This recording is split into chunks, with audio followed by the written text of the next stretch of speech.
If you want more success, you have to be willing to take more risk. I call this disproportionate risk, the risk that other people are not willing to take.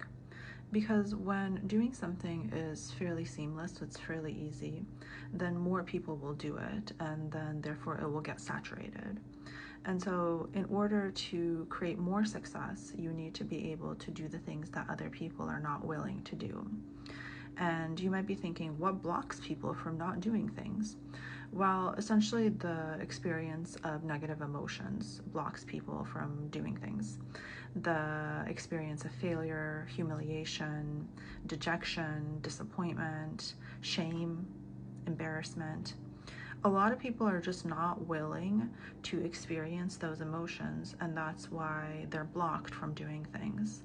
And the thing about the mind is that it's not really made for success. It's made for avoiding failure and avoiding danger.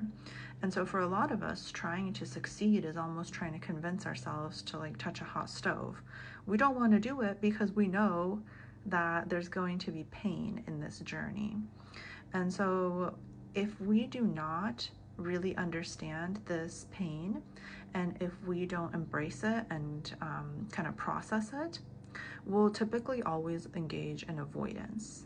We'll have that sensation of, I know what to do, or at least I kind of know what to do, and I see other people doing it, but I can't get myself to do it, and I don't understand why.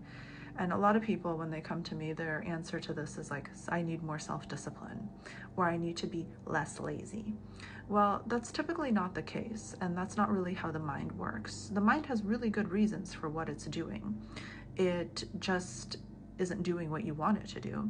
And the reason for that is because you're just not comfortable enough with the pain that might ensue if you take the risk and you fail. And so getting comfortable with success is getting comfortable with pain, with painful emotion. And so for a lot of people, what we need a value system around experiencing pain. And I think especially in America, this really isn't well taught because in our culture, it's very normal to want to feel good and happy. It's like a very happiness promoting culture. And so people want you to act happy. They want you to be happy. If they ask you how you're doing, you need to say you're doing good because they don't want to hear any other thing, right? And so I'm originally from Ukraine. We have a very different culture.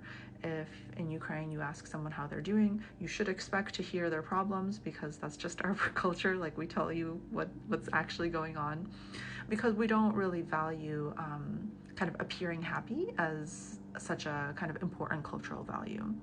And so if you want to have success, you need to build a value system around pain. And you need to figure out why it's important for you to experience pain. And I think this is going to be individual for most people. And this is a difficult thing to figure out. But I can tell you how I think about it. So for me, I don't want my life to revolve around avoiding difficult emotions. I don't think that's really an ideal way to live. So I want to feel that I am strong enough to experience shame, disappointment, rejection, criticism, right? And that's one of the ways that I'm able to just put myself out here because I want to be the type of person that's strong enough to experience that.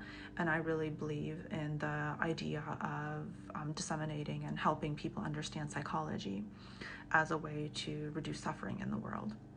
And so for me, that's kind of the value system I'm functioning around because I actually want to experience all those negative emotions because I just think I just don't think I would respect myself, to be honest, if I spent my life avoiding them.